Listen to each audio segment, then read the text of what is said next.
The same thing happens with Gigabit Ethernet 802.3z, or 1000 base T, which defines a bus topology, still has half or full duplex operation, and still runs on 1000 base T category 5 unshielded twisted pair cable at 100 meters.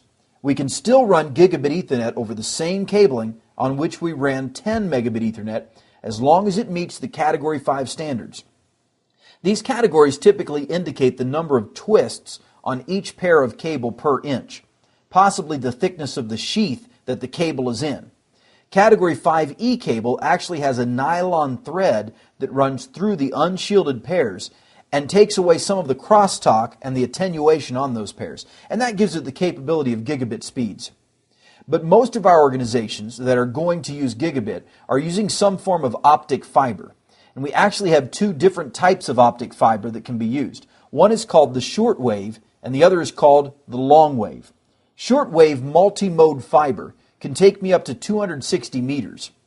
1000 base single mode fiber, or the long wave, can take me all the way up to 10 kilometers with a raw transmission rate of 1 gigabit per second.